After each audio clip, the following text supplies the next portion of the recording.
vamos a seguir adelante. Les tengo que confesar algo. El tema con el cual abrimos buscadores, que yo no sé por dónde salió.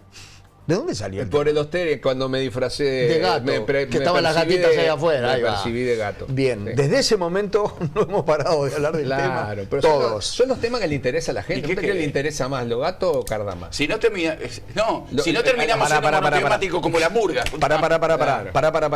¿Qué decís que es lo que más le interesa? Divertirse con nuestras charlas de este tipo. ¿Y qué hacemos con el entrevistado ahora? No. Ahora cambiamos. Ahora viene la parte divertida, yo comparto. Ahora viene la parte seria.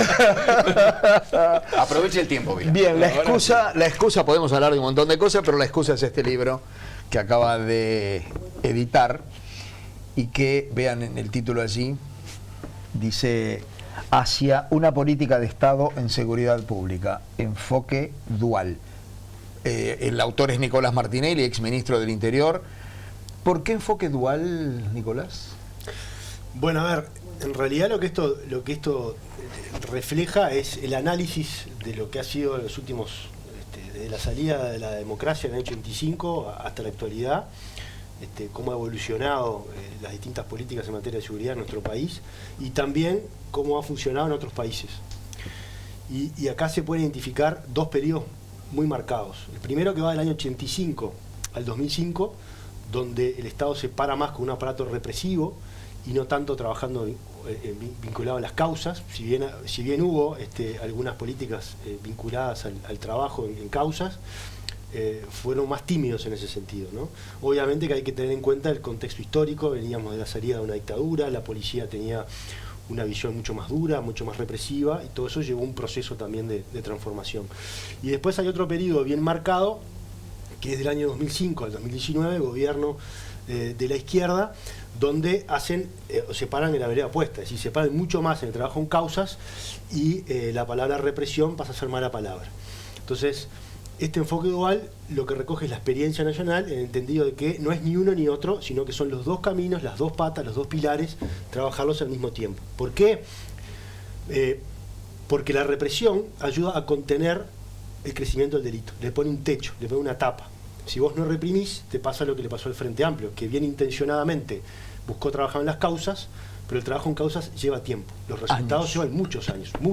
Entonces, si vos no reprimís, mientras esperás los resultados, los delitos se te disparan. Y así es lo que le pasó al Frente Amplio, donde los homicidios crecieron un 108%, las rapiñas crecieron un 250%, los hurtos un 40%, el abigeato creció un 300%, y así podríamos seguir.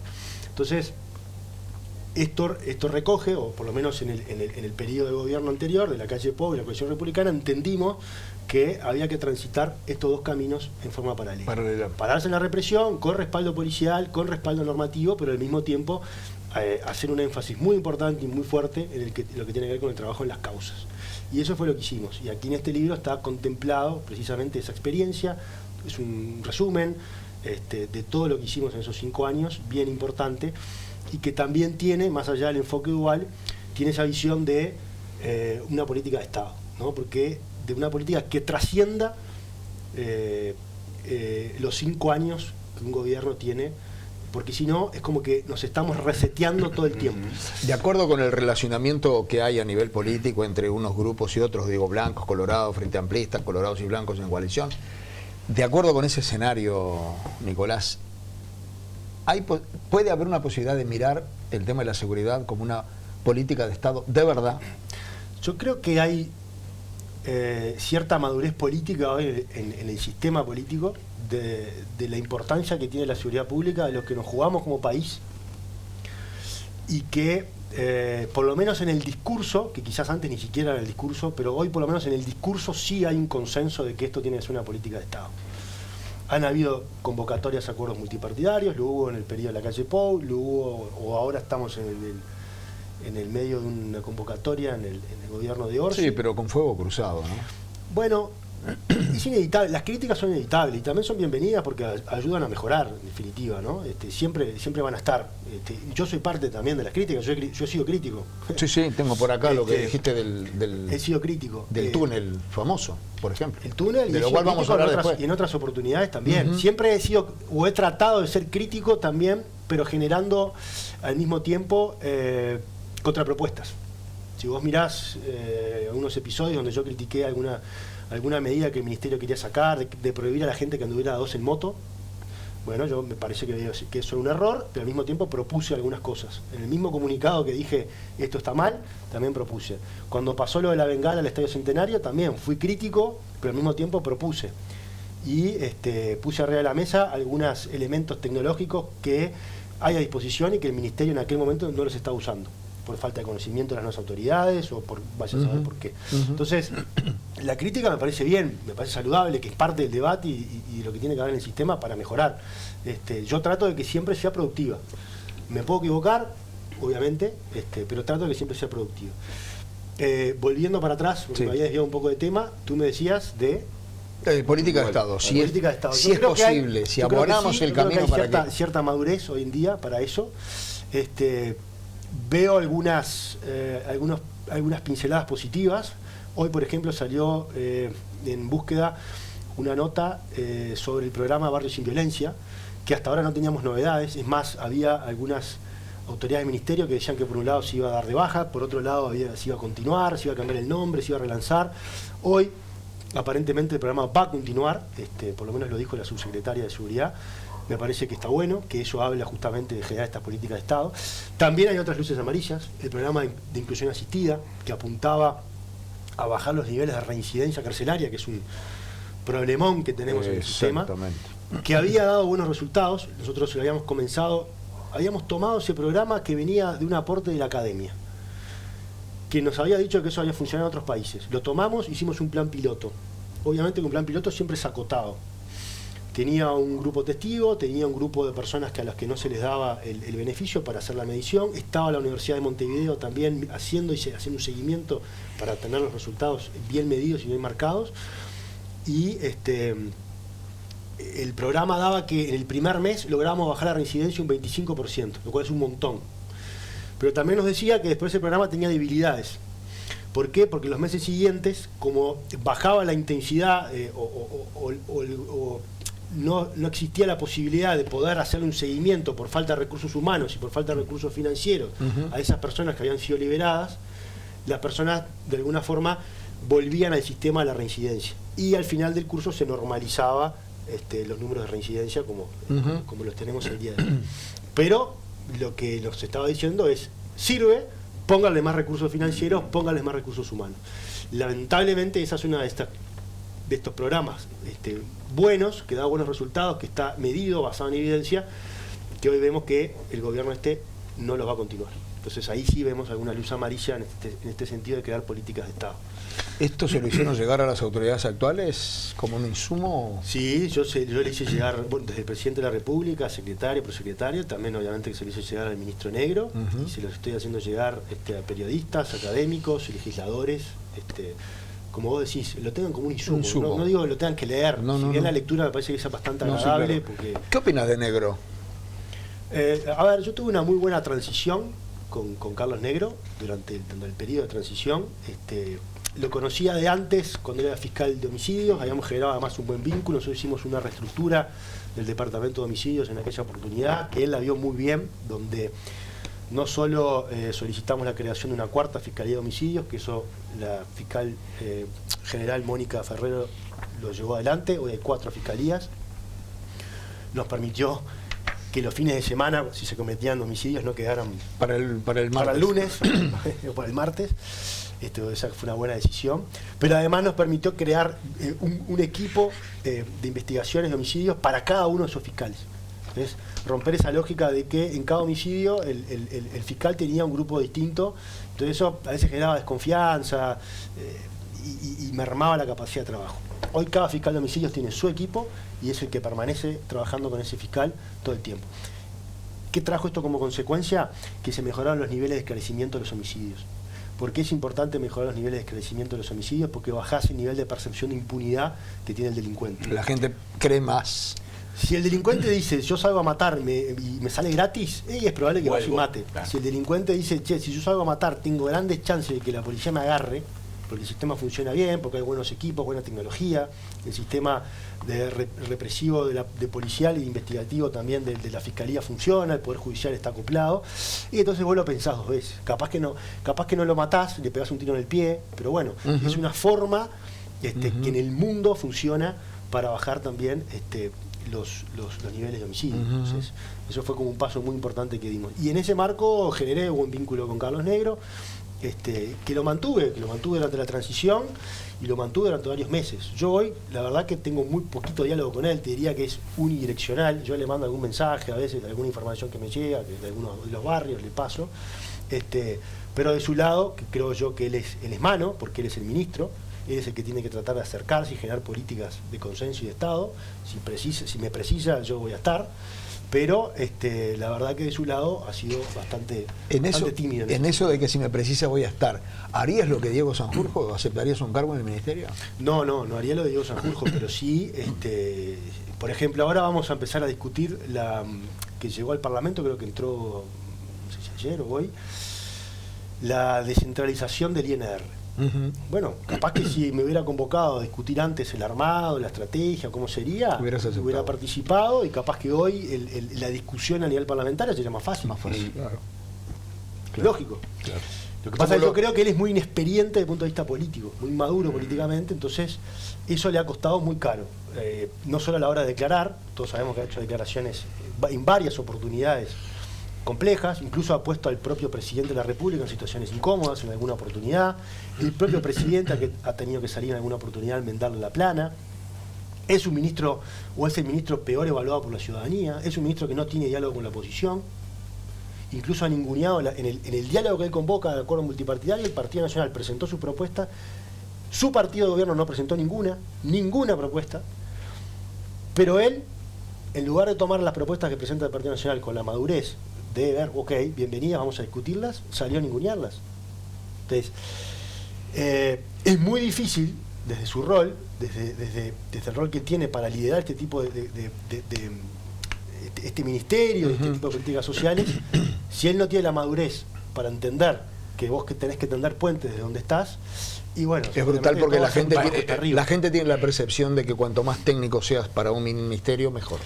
Y a veces te das cuenta que no necesariamente. Es muy buena esa apreciación tuya. Yo creo que el Frente Amplio, cuando elige a Carlos Negro, que no fue la primera opción, hubo varios antes que rechazaron por diferentes circunstancias ser ministro del Interior, pero creo que una de las condiciones que el Frente Amplio pensó es: voy a poner una persona más técnica para bajarle el nivel político que tiene ese ministerio, bajar el nivel de discusión en la sociedad y además en el Parlamento, y que la persona pueda trabajar.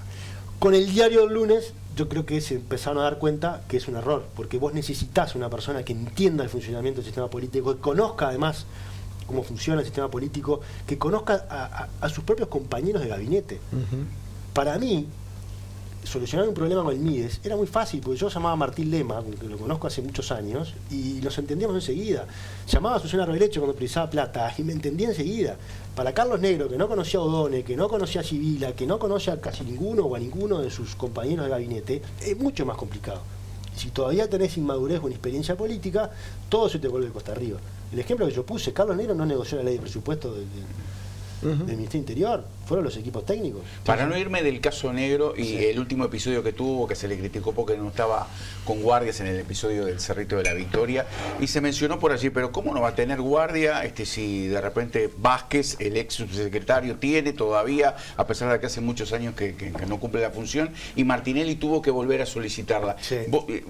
Me gustaría eso, porque eso significa que estás siendo amenazado, que estás...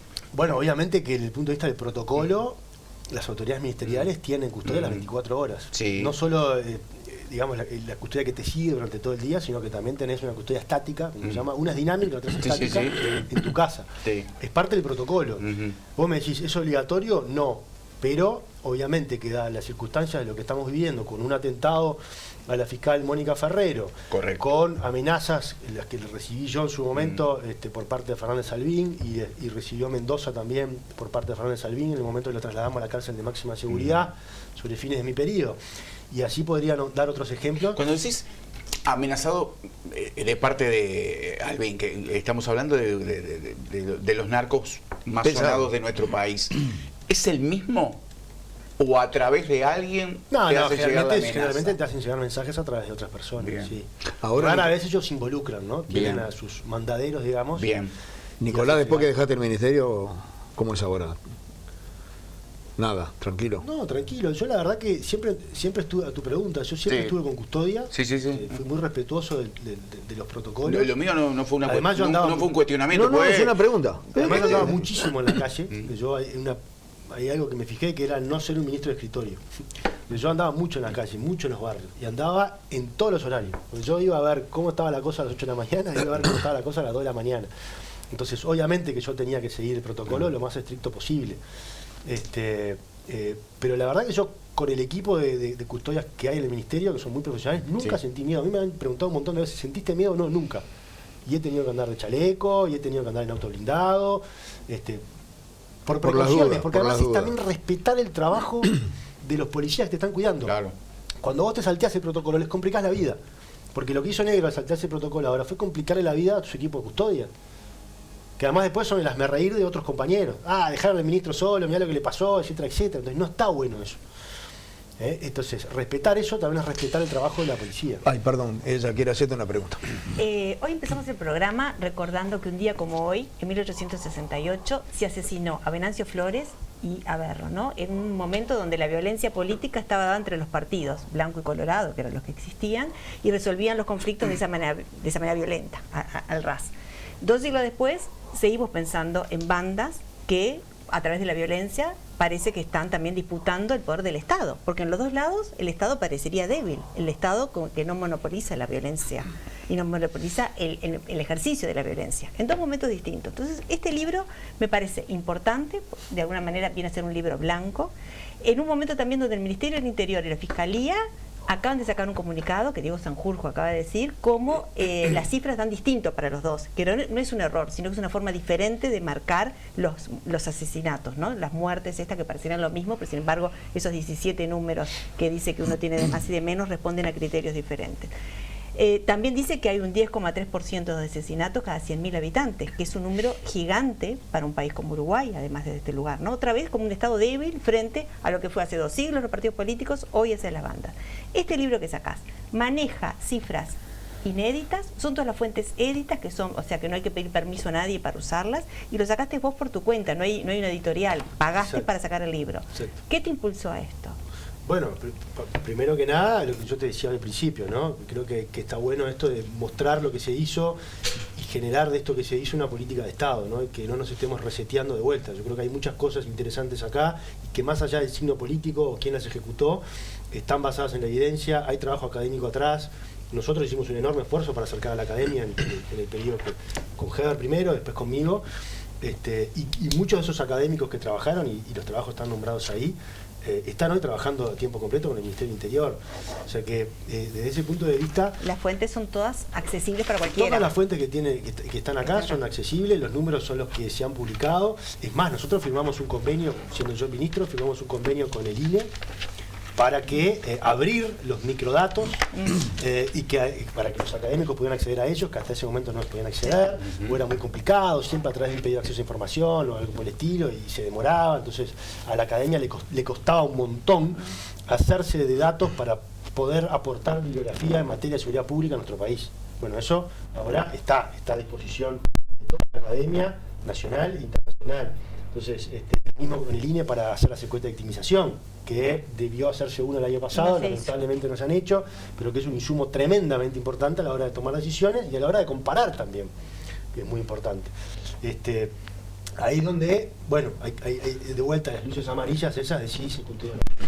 Pero el fondo de tu pregunta, bueno, yo creo que esto es un insumo de consulta, ¿no? De lo que se hizo, que siempre es bueno saber, bueno, a ver, y lo que está haciendo el otro, va en línea con lo que hicieron o están diciendo cosas que no son ciertas. Hace poco un periódico de nacional publicó que allá en Rivera el ministerio había anunciado que iban a hacer una base para instalar helicóptero.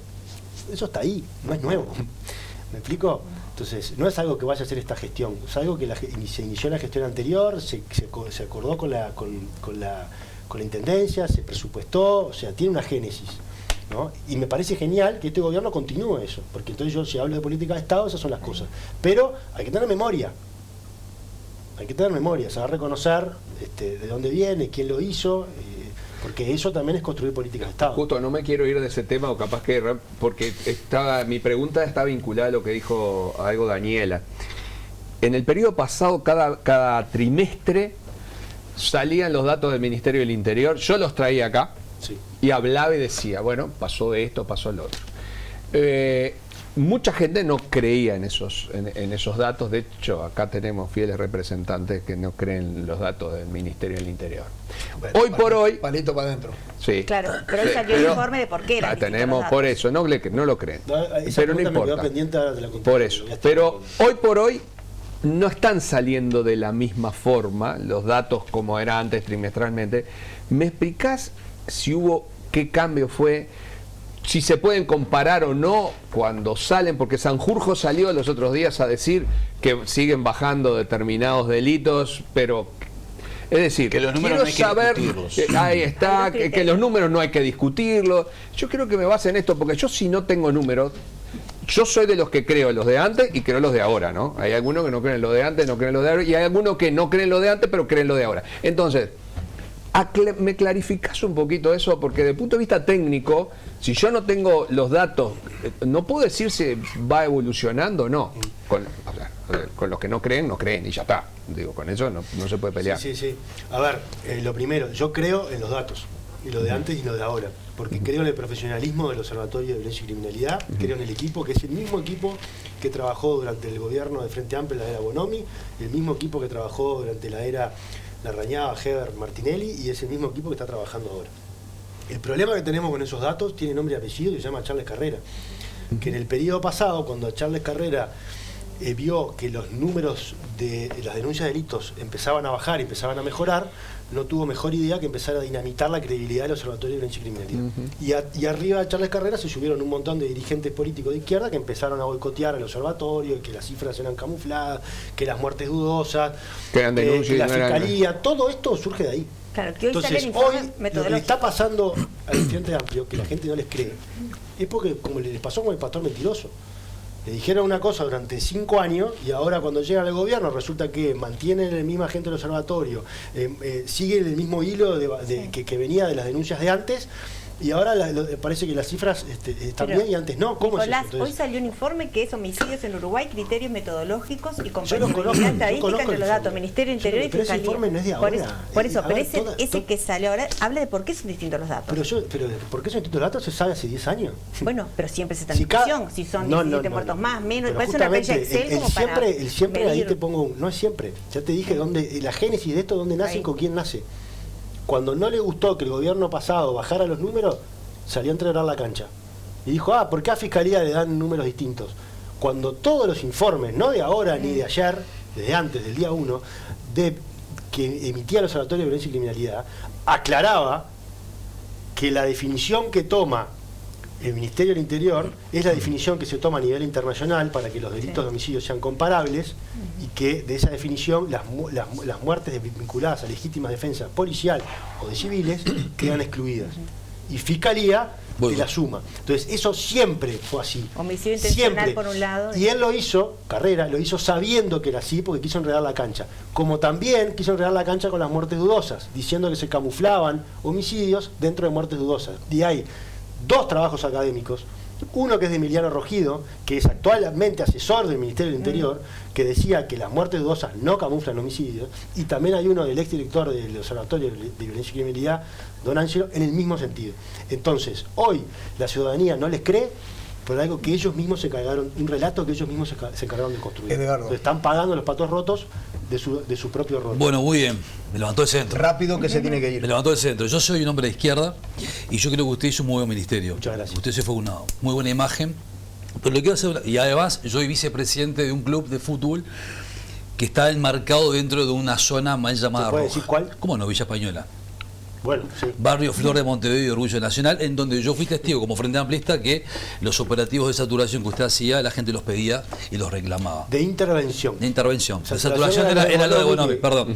Ahora igual tengo algunas preguntas para hacerle. La primera es, usted acaba de escribir un libro y dice que la seguridad debe ser una política de Estado. Sin embargo, le acaban de proponer qué pasaría si usted lo convocan para estar, ¿no? O para aportar toda su conocimiento a función del gobierno o del Estado. Usted dijo que no. Entonces, cuando dice política de Estado y usted no está, suena raro.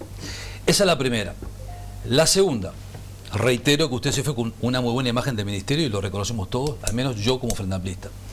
La segunda es, usted hablaba también, hacía referencia de que cuando estuvo en el MIDES, muchos dirigentes del Partido Nacional habían versado de que había que desmantelarlo al MIDES, de que era prácticamente un comité de base de la 1001. Sin embargo, usted estuvo 1 o 2 años por ahí como director general y se encontró con otra realidad. A veces los relatos no hay que despejarlos con lo que pasa realmente, que son a veces ministerios que son necesarios.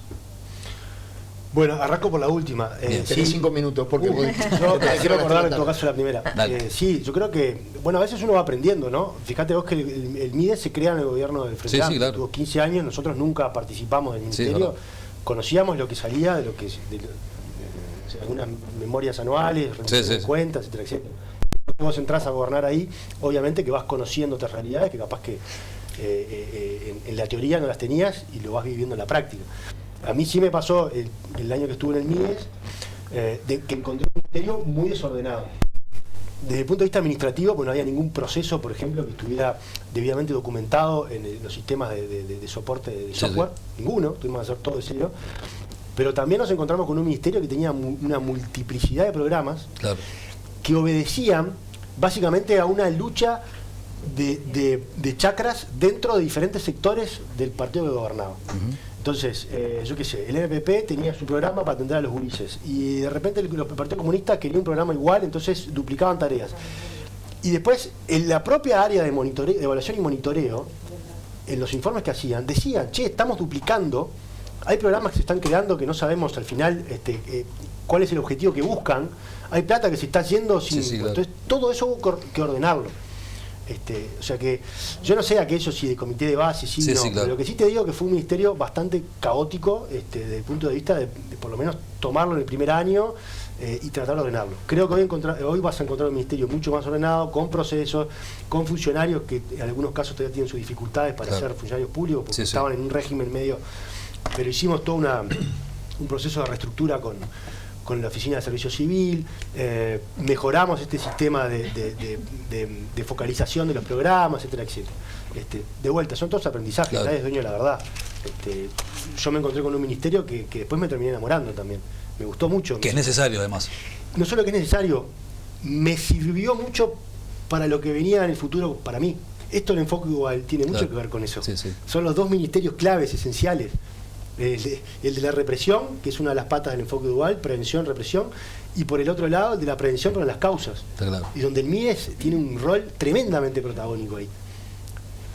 Una crítica constructiva: durante los 15 años del gobierno del Frente Amplio el MIDES no puso una pata en las cárceles. Fue recién cuando estuvo Larrañaga y Obarto como ministro que inauguramos la primera oficina del MIDES en el Concar y después se expandió en todo el territorio. ¿Y eso ahora sigue? Eso ahora sigue, creo que sigue.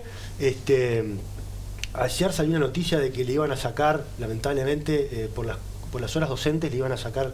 Estaban reclamando. Bueno, pero eso es lo que no puede pasar. Porque ahí tenemos el corazón del problema que tenemos como sociedad, ¿no? Los presos, la reincidencia, la rehabilitación, eso es lo que tenemos que atacar. Sí, las horas docentes hay que regular también. Tendrían que ver cuántas carreras pueden seguir estando ahí. Totalmente, todo es revisable y perfectible, pero te quiero decir que es una mala señal que estén cortando eso. Y después la otra pregunta... No, las políticas de Estado. En el libro que acabas de publicar hablas que... A ver, yo participé del acuerdo multipartidario, fui. El Partido Nacional mandó a sus mejores hombres en seguridad pública que estuvieran ahí, lo hizo el Cabildo Abierto, el Partido Independiente, el Partido Colorado. El negro no estuvo.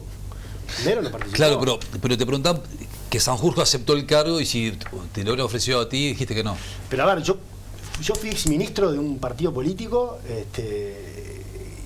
y tengo vocación de seguir participando en ese partido político. ¿Cómo se llama? Diego Sanjurjo es un académico, distinto. Yo me unjo de político. Claro. Capaz que híbrido, porque tengo academia, soy abogado, fui asesor también, pero en definitiva el rol de Diego es distinto porque él es netamente técnico. Está claro. Esto no quiere decir, como yo te decía, el ejemplo que puse hoy, si mañana negro me convocan a tomar un café y charlamos de algunas políticas que él quiere implementar y cómo lo veo yo y cómo lo puedo ayudar, si yo estoy de acuerdo para llevarlo adelante, obviamente, no le voy a decir no porque yo soy otro partido y quiero que te vaya mal. No, yo quiero que te vaya bien. Son las Pero 13. déjame ayudarte. Son las 13 en punto. Te tenés que ir. Sí, perdón, pero estamos en sesión. Una sola Sí, pregunta claro, obvio. con 15 segundos de respuesta. ¿Qué te pareció mal del operativo del túnel? Lo que me parece a mí es que se apuraron. Y entonces estamos hoy en una discusión que no termina. ¿Quién se apuró? ¿La policía? Se apuraron en la definición de en qué momento ejecutar la aprehensión de los delincuentes. O sea, vos en casos de operativos de drogas, que es muy común. Sí, lo tenés que dejar. Y vos A ver, tenés que hay que saber estar qué hay grande. atrás. Porque si yo veo que en un lugar hay guardado un bolso de droga, y voy y lo agarro, y ahí no agarra a nadie. ¿Y si o voy se- y agarro y está ahí un pelele ahí. ¿Y si después se te escapa la libre? Pero para eso tenés montado un sistema de vigilancia, Muy bien. de inteligencia. Ajá. Y no lo venían vigilando desde diciembre esto. Porque dijeron que esto sabían desde diciembre. Tenían que haberlo dejado más tiempo. Tendrían que haberlo dejado a llegar al punto de decir, bueno, acá no cabe la menor duda de que De que esto era es para para esto. tal o tal cosa. Hoy tenemos la duda de si iban a robar un banco, si iban a robar 3, si iban a robar un banco público, privado, si el túnel iba a ser para llegar al puerto, si iba a ser para llevar armas, droga Pero o eso No, diamantes. pero esa fueron decisión, declaraciones esa decisión no es del del jefe de Ministerio, no fueron policía declaraciones. y el ministro lo ¿Quién lo acepta. define? Cuando son Yo operativos muy grandes de este estilo, no se explota ni uno sin antes consultar al ministro. Lo mismo con operativos grandes de droga. Y el ministro seguramente informa al presidente de la República. Claro. Che, mirá que tenemos esto. ¿Qué hacemos? Por lo menos era como yo operaba en su momento, supongo que hoy será igual porque a Zambulla era el mismo, Sigue el mismo estando ahí. jefe. O sea, Pero las Zambulla, diversas teorías en de ese la sentido, prensa, no los comunicados del ministerio. El comunicado del ministerio como el fue. ministerio dijo sacó, que el ministerio dijo en un momento que iban a robar posiblemente 3 bancos, no sabían cuál. Después Sí. dijeron que iban a robar uno, no sabían si el público o privado. pero no después dijeron lo de y hasta el día de hoy no sabemos si iban a robar pero el no banco. que dijeron si que era iban a robar. puerto, no dijeron si era contrabando de piedras, no dijeron nada de eso. Eso fue No. la prensa, especulación. Fue la En prensa realidad no se basada sabe. en información Que no fue oficial. basada en información que les suministran sus fuentes policiales nacionales e internacionales. Gracias Nicolás. Chao. Te estoy robando tiempo y me siento mal yo. No, por favor. Gracias por haber venido. No, muy amables a todos y muchas gracias a ustedes. Gracias. Gracias por Correcto. habernos dejado Vamos este a estudiar. documento. ¿Bambi? Sí, señor, esto es una presentación.